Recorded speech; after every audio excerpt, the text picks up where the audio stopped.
और मेरे जिगाड़ी कोडर्स यार क्या चल रहा है लाइफ में। अभी ना हम बहुत शानदार चीज़ पढ़ने वाले हैं, इसको बोलते हैं प्रॉक्सी। ये बहुत हाई लेवल का कॉन्सेप्ट है पर बहुत ही ईजी है समझने में और हद से ज़्यादा इंपॉर्टेंट है। क्यों? क्योंकि जितने भी ये तुम फ्रेमवर्क्स देखते हो ना जावास्क्रिप्ट के, व्यू, रिएक्ट, ये सब ना कहीं ये प्रॉक्सी को ज़रूर यूज़ करते हैं। अब ये क्या होती है प्रॉक्सी? अरे स्कूल में याद है हमारे, जब हम नहीं जाते थे और हमारा कोई फ्रेंड हमारे प्रेजेंट लगा देता था, वो प्रॉक्सी कहलाती थी ना। तो वही तो, वो ये प्रॉक्सी का मतलब ही वही है कि अगर कोई चीज़ नहीं है तो उसके बदले में तुम्हें क्या देना है, या फिर अगर कोई चीज़ है लेकिन उसको नहीं दिखाना है, कुछ और को दिखाना है, तो मतलब कुछ चीज़ों को हम चेंज कर सकते हैं, तोड़ सकते हैं, मरोड़ सकते हैं प्रॉक्सी के जरिए। किसमें? ऑब्जेक्ट के अंदर। जावास्क्रिप्ट की अगर बात करें तो अब स्कूल में तो हमारा फ्रेंड हमारी प्रेजेंट लगा देता था, है ना, लेकिन वो चीज़ यहाँ कैसे होगी, जावास्क्रिप्ट में प्रॉक्सी के साथ कैसे कर सकते हैं, चलो देखते हैं। VS कोड में यहाँ index.js है हमारा, और कैसे बनाते हैं हम एक नई प्रॉक्सी। प्रॉक्सी बनाने के लिए बस प्रॉक्सी का एक नाम दे दो तुम। मैंने कहा माय प्रॉक्सी, और उसको करते हैं न्यू, और प्रॉक्सी नाम का हमारा एक क्लास होती है उससे। अब इसमें मिलता क्या है, इस प्रॉक्सी के अंदर हमें दो चीज़ मिलती हैं। पहला होता है ऑब्जेक्ट और दूसरा होता है ऑप्शन। ऑब्जेक्ट मतलब जिस ऑब्जेक्ट की प्रॉक्सी लगानी है, मतलब कि वो, जैसे तुम्हारा दोस्त अगर नहीं आया और तुम जो है उस अपने फ्रेंड की प्रॉक्सी लगाना चाहते हो, तो फर्स्ट में हो गया तुम्हारा फ्रेंड, और ऑप्शन में कि कौन उसकी जो है प्रॉक्सी लगाने वाला है। समझ गए? ठीक है, तो इसको और डिटेल में समझने के लिए हम क्या करते हैं, एक ऑब्जेक्ट बनाते हैं, ऑब्जेक्ट, और उसको एम्प्टी ऑब्जेक्ट देते हैं। और ऑप्शन भी है ना, वो भी ऑब्जेक्ट ही होता है। ऑप्शन में भी हम ऑब्जेक्ट ही पास करते हैं। तो ये बन गया हमारा एक प्रॉक्सी। ठीक है, तो अब देखो एरर भी गायब हो गया यहाँ से, क्योंकि अब हमने डिफाइन कर दिया ना दोनों को, इसलिए। अब चलो देखते हैं क्या करेंगे, हम इसको लॉक करेंगे। किसको? हमारे प्रॉक्सी को, जो हमने बनाया ना, माय प्रॉक्सी को। देखते हैं क्या लिख के आता है। जैसे हमने उसको लॉक किया तो यहाँ पे आ गया प्रॉक्सी विथ नो ऑब्जेक्ट, लेकिन उसमें दो तीन चीजें हैं, जैसे हैंडलर है, टारगेट है, इज रिवोकेबल है, बहुत सारी चीजें हैं। चलो इनके बारे में तो अभी ध्यान नहीं देना है, आगे बढ़ते हैं। तो अब ये जो ऑब्जेक्ट बनाया ना मैंने, इस ऑब्जेक्ट में मैं इसका नाम चेंज करके इसको यूजर भी कर सकता हूँ, क्योंकि भाई ऑब्जेक्ट देना है, उसको नाम कुछ भी दो तुम। ठीक है, यहाँ पे यूजर हो गया, यहाँ पे ऑप्शन हो गया, दैट्स गुड। अब पावर क्या है, ये प्रॉक्सी इतनी मजेदार है क्यों? देखो यहाँ पे अभी यूजर में कोई नाम दिया है क्या? मैंने नहीं दिया है। ठीक है, अब मैं लॉक करता हूं और मैं बोलता हूं यूजर डॉट नेम। क्या आना चाहिए? ऑब्वियसली क्योंकि नाम नहीं दिया है तो यहाँ पे अभी जो है अनडिफाइन ही आएगा, हम जानते हैं। बिल्कुल सही, कोई दिक्कत नहीं है। चलो प्रॉक्सी का एक मैजिक देखते हैं। मैंने लिखा माय प्रॉक्सी डॉट नेम, और उसको सेट कर दिया मैंने सार्थक से।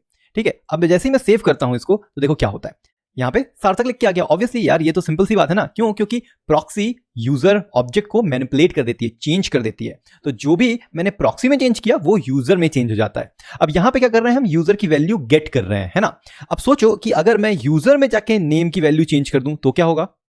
अब देखो मैंने जहां चेंज किया यूजर में, तो इसलिए यूजर नेम तो ऑब्वियसली जॉन हो ही जाएगा, लेकिन इसके साथ साथ प्रॉक्सी का भी जो नेम है वो चेंज होके जॉन में कन्वर्ट हो गया, क्योंकि अब जो भी यूजर में होगा या प्रॉक्सी में होगा, साथ में होगा, एक साथ होगा। ठीक है, अब इसका फायदा क्या है, देखो अब मैं क्या करता हूं, ये जो प्रॉक्सी है ना, इसको नाम दे देता हूं यूजर, और यहां से इसको कॉन्स्ट हटा के लेट कर देता हूं। तो जो भी ओरिजिनल यूजर वाला ऑब्जेक्ट था, अब उसको कंट्रोल कौन कर रहा है, ये प्रॉक्सी कर रहा है। तो मैं यूजर डॉट नेम जहां पे भी लिखूंगा ना, वो एक्चुअली में प्रॉक्सी में जाएगा और प्रॉक्सी के थ्रू ओरिजिनल ऑब्जेक्ट में जाएगा। ठीक है, तो अब यहां पे मैंने यूजर डॉट नेम किया, तो वो यूजर डॉट नेम प्रॉक्सी के थ्रू यूजर वाले ऑब्जेक्ट में जाके अपडेट हुआ। अब मैं नहीं चाहता कि यार कोई सार्थक वाला नाम जो है वो गेट कर पाए, जैसे यूजर डॉट नेम लिखा है वो नहीं ले पाए। तो मैं क्या करूंगा, ऑप्शंस में जाऊंगा और यहां पे जाके रिटर्न कर दूंगा एक्सेस डिनाइड। ठीक है, अब ये सिंपल सा काम करने के बाद जब भी कोई यूजर डॉट नेम करेगा, यूजर को एक्सेस करना चाहेगा, क्या आएगा उसके पास, एक्सेस डिनाइड आएगा। क्यों? क्योंकि हमने कहा है जब भी कोई भी यूजर की किसी भी प्रॉपर्टी को ऐड करना चाहे, गेट करना चाहे, तुम क्या कर दो, उसमें उसकी वैल्यू दे दो, एक्सेस डिनाइड करके उसमें लिख के दे दो।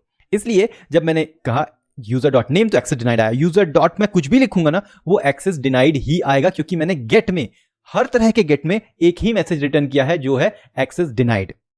अब जिस तरीके से तुम एक्सेस डिनाइड में कर रहे हो गेट के टाइम पे, उसी तरीके से सेट के टाइम पे भी, जैसे हमने यूजर डॉट नेम किया है, वेल गुड, कोई दिक्कत नहीं है, पर यूजर डॉट सैलरी अगर मैं चेंज करना चाहूं तो ऑब्वियसली मैं कर सकता हूं। मैंने बहुत सारे नंबर डाल दिए, मैं चाहता हूं कभी इतनी सारी सैलरी हो मेरी, और सैलरी क्या बिजनेस ही होगा फिर तो। और मैं अगर सैलरी चेक करूं तो देखो अभी क्या हो रहा है, सैलरी सेट हो जा रही है, लेकिन गेट के टाइम पे एक्सेस डिनाइड आ रहा है। अगर मैं गेट को हटा दूं थोड़ी देर के लिए तो तुम देखोगे सैलरी दिख रही है, लेकिन मैं चाहता हूं यार कोई भी सैलरी को सेट ना कर पाए।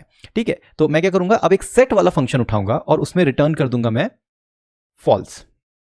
ठीक है, अब जैसे ही मैंने रिटर्न फॉल्स किया तो यहां पे आ गया एरर। क्यों? क्योंकि बोल रहा है set on proxy trap return false for property name. अरे ये तो नेम भी नहीं सेट करने दे रहा है। चलो समझते हैं, जब भी हम कोई सेट यूज करते हैं या गेट यूज करते हैं, हमें दो चीजें मिलती हैं यहां पे। एक मिलता है टारगेट दूसरा मिलता है प्रॉप। ये दोनों में मिलता है, गेट में भी मिलता है और सेट में भी मिलता है, तो मैं यहाँ पे भी डाल देता हूँ समझने के लिए। अब चलो क्या करते हैं, हम दोनों को जरा लॉक करके देखते हैं कि क्या है। एक है टारगेट हमारे पास और एक है प्रॉप। देखते हैं क्या होगा। तो जब तुम किसी भी ऑब्जेक्ट को सेट करना चाहते हो तो तुम्हें मिलता है पहला तो ओरिजिनल ऑब्जेक्ट जो कि हमारा नेम था जो एम्प्टी है, और फिर जो प्रॉपर्टी तुम सेट करना चाहते हो, प्रॉप मतलब प्रॉपर्टी, ठीक है। तो अब क्या करो, तुम यहां पे चेंज कर दो, इसको लिखो if prop is equal to salary then return false, otherwise return true. अब देखते हैं क्या होगा।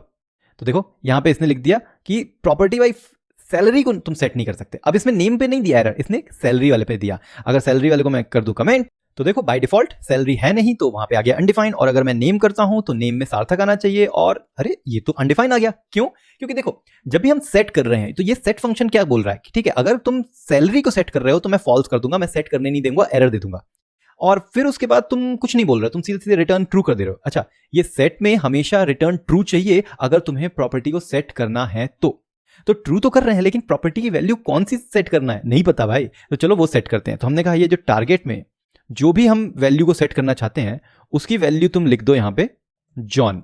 अब देखो मैंने जॉन लगा दिया किसमें, जब नेम को सेट कर रहे हैं या किसी भी प्रॉपर्टी को सेट कर रहे हैं तो वो जॉन आ गया। अब मैं सैलरी को सेट कर रहा हूं तो वो होगा नहीं क्योंकि नहीं है। अब मैंने मान लो इसमें लिखा एज, और एज में मैंने डाल दिया 23, और मैं एज को सेट गेट करना चाहूंगा एज, तो देखो क्या आएगा, इसमें भी जॉन आ गया। क्यों? क्योंकि हर प्रॉपर्टी में हमने कहा भाई क्या ही सेट करना है तुमको सेट करना है हमेशा वैल्यू जॉन ही सेट करनी है। ये तो गड़बड़ हो गया ना, हमें तो वो सेट करना है जो रियल में वैल्यू आ रही है। तो जो भी वैल्यू तुम सेट करना चाहते हो वो मिलती है तुम्हें थर्ड पैरामीटर में। तो तुम्हें थर्ड पैरामीटर में मिली वैल्यू और तुम्हें यहां पे डाल दिया तुमने उस वैल्यू को, और सिंपली तुम्हारा फंक्शन बहुत अच्छे तरीके से तैयार हो गया। लेकिन इस टाइम पे सैलरी को बस तुम सेट नहीं कर सकते, बाकी जो तुम चाहो वो सेट कर सकते हो। अब तुम चाहते हो सिर्फ एज और नेम को ही सेट करवाना, तो फिर से इफ एल्स लगा दो, और बाकी जितनी भी प्रॉपर्टी आएंगी उनके लिए तुम बोल दो भाई कि अब मुझे सिर्फ 2 ही प्रॉपर्टी को सेट कर सकते हैं और कोई प्रॉपर्टी को सेट कर ही नहीं सकते। ये कब काम बहुत अच्छा आता है, मान लो तुमने यूजर का एक पासवर्ड डाल दिया, पासवर्ड, और वो डाल दिया तुमने सीक्रेट, ठीक है। अब ये सीक्रेट पासवर्ड जो तुम्हारा है यहाँ पे यूजर में अगर मैं चेक करूं तो वो मिल जाएगा, है ना। ये देखो पासवर्ड मिल गया, हमें पासवर्ड सेट हो गया ना। तो यहाँ पे अगर मैं यूजर डॉट अंडरस्कोर पासवर्ड करूं तो वो पासवर्ड भी मिल जाएगा। लेकिन मैं नहीं चाहता कि कोई भी यूजर का पासवर्ड इस तरीके से एक्सेस कर पाए जब वो ऑब्जेक्ट में हो। इस टाइम पे वापस आते हैं हम गेट में, और गेट में बोलते हैं भाई देखो तुम्हारे पास टारगेट था, तुम्हारे पास प्रॉप था, हम जानते हैं टारगेट मतलब वो ऑब्जेक्ट, प्रॉप मतलब जो प्रॉपर्टी की बात हो रही है। तो अगर if prop is equal to underscore password, और इसको ऐसे भी कर सकते हैं if it starts with password, ठीक है। तो हमें क्या करना है, हमें दे देना है एक्सेस डिनाइड, और इस टाइम पे मैं प्रॉपर थ्रो करूंगा एक एरर, सो थ्रो एरर, न्यू एरर, तो ये रिटर्न हटा देते हैं यहां से, और इस तरीके से, और इसमें लिखेंगे अपन एक्सेस डिनाइड, ठीक है। इसके अलावा जो भी होगा उसको हमें गेट कर देना है, मतलब हम प्रॉपर तरीके से टारगेट और उसमें जो भी प्रॉप को रिटर्न करना चाहते हैं वो मिल जाएगा। अब देखो नेम रिटर्न करने की बात हो रही है, हाँ वो हो जाएगा, एज हाँ वो हो जाएगा, लेकिन पासवर्ड नहीं होगा। तो नेम और एज को हम ट्राई करते हैं नेम सेट करना, गेट करना। तो ये देखो नेम मिल गया, लेकिन जैसे ही पासवर्ड सेट गेट करने की बात आई उसमें आ गया एक्सेस डिनाइड, नहीं बिल्कुल नहीं कर सकते। अब इसमें तुम जैसे मैंने बताया था इसको किसी भी तरह के वैल्यू से चेक कर सकते हो, डॉट स्टार्ट्स विथ, और वो हो गया अगर अंडरस्कोर तो भाई काम हो जाएगा तुम्हारा। अब ये स्टार्ट्स विथ तो भाई कोई फंक्शन होता ही नहीं है, क्योंकि वो फंक्शन का नाम होता है स्टार्ट्स विथ ठीक है। अगर वो स्टार्ट हो रहा है अंडरस्कोर से तो उसको आप एक्सेस नहीं कर सकते, वो प्राइवेट चीज है, ठीक है। तो ये बहुत ही फायदेमंद है, बहुत ही पावरफुल चीज है ये प्रॉक्सी, और इसके गेट और सेट से तुम धमाका कर सकते हो। लेकिन पता है इससे हो गई एक प्रॉब्लम। क्या प्रॉब्लम? चलो देखते हैं यहाँ पे। अब यहाँ पे आके अगर मैं बोलता हूँ कि भाई मुझे यूजर का जो है सारा का सारा डिटेल लॉक कर दो, और यहाँ आके अगर मैंने लॉक किया इसको, तो यहाँ देखो ऑल्दो हम एक्सेस नहीं कर सकते, लेकिन पूरा का पूरा ऑब्जेक्ट में पासवर्ड की वैल्यू भी मिल गई। ये बहुत बड़ी प्रॉब्लम है। अगर ऑब्जेक्ट डॉट वैल्यूज करता हूं मैं और उसमें यूजर डालता हूं तो देखो क्या होगा, तो हम सारे वैल्यूज को नहीं देख सकते, क्योंकि हमने लगा रखा है गेट पे प्रॉब्लम की भाई अगर पासवर्ड हो तो भाई बोल दो कि नहीं नहीं नहीं पासवर्ड नहीं एक्सेस कर सकते। तो इसको सॉल्यूशन क्या है? ऑब्वियसली हमें इसको हटाना पड़ेगा यहाँ से। हम नहीं चाहते कि ये एक्सेस को रिस्ट्रिक्ट करे बाकी चीज़ों के लिए, पासवर्ड के लिए तो ठीक है, बाकी चीज़ों के लिए भी। तो अब हमें ये करना है यार कि हमें पासवर्ड को तो हटाना ही है, क्योंकि वो तो सीक्रेट वाली कहानी है, वो तो सिक्योरिटी वाली कहानी है। तो यहाँ पे आता है फिर ओन कीज। अब ये क्या है ओन कीज? ओन कीज से हम यहाँ डिफाइन करते हैं कि ये ऑब्जेक्ट में कौन कौन सी कीज हम रखेंगे जब हम ऑब्जेक्ट को लिस्ट आउट करते हैं। तो यहाँ पे हमें मिलता है टारगेट, ठीक है, और इस टारगेट में हम रिटर्न कर सकते हैं फिल्टर करके। तो हम पहले बोलेंगे भाई ऑब्जेक्ट की डॉट कीज लेके आओ, सारी की सारी कीज लेके आओ। इसमें फिर हमें करना है फिल्टर, और फिल्टर में हमें बोलना है कि भाई हमें वो वाली की चाहिए जो की में स्टार्ट्स विथ अंडरस्कोर्स ना हो।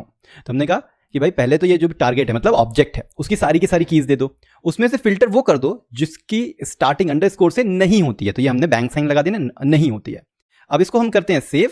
तो जैसे ही हमने सेव किया तो अब देखो यहाँ पे आ गया ये सार्थक और 23 जो कि वैल्यूज हैं, और अगर मैं कीज को भी अगर लॉक करता हूं तो हमारे पास कीज अंडरस्कोर पासवर्ड वाली मिलेगी ही नहीं। इसका फायदा यही है, अब सिंपल सी बात है यार, हमें एक्सेस भी नहीं करवाना है और शो भी नहीं करना है। तो एक्सेस को यहां से तुमने ब्लॉक कर दिया कि भाई कोई अगर स्टार्ट होता है अंडरस्कोर से तो देख ही ना पाए, और हमने अगर लॉक किया है पूरा का पूरा ऑब्जेक्ट को तो भी वो सीक्रेट वाली जो हमारी सिक्योरिटी वाली प्रॉब्लम है वो भी सॉल्व हो गई। अंडरस्कोर पासवर्ड दिख ही नहीं रहा है, लिस्ट में ही नहीं है। तो है ना यार इंटरेस्टिंग, कितना मजेदार है कि यार पावरफुल है ये प्रॉक्सी, जो पूरे के पूरे ऑब्जेक्ट को खेल सकते हो, तुम कुछ भी कर सकते हो उस ऑब्जेक्ट के अंदर। अब मुझे जल्दी से ये बताओ क्या तुम्हें ये वाला वीडियो अच्छा लगा, और अगर अच्छा लगा तो भाई लाइक जरूर कर देना इस वीडियो को, और चैनल को सब्सक्राइब कर लेना अगर नहीं किया है। और इंस्टाग्राम पे आके मुझे बता सकते हो कि ये सब चीज़ें कैसी लग रही हैं और क्या क्या सीखना है। बहुत सारी चीज़ें हैं भाई जावास्क्रिप्ट में, तो एंडलेस चीज़ें हैं, लेकिन मज़ेदार क्या तुम्हें सीखना है वो कमेंट करके बता सकते हो, इंस्टाग्राम पे बता सकते हो। तो भाई तुम्हें बस एक काम यही करते रहना है अपनी ज़िंदगी में कि कोड में करते रहना है जुगाड़, और देखते रहना है कोड जुगाड़ है।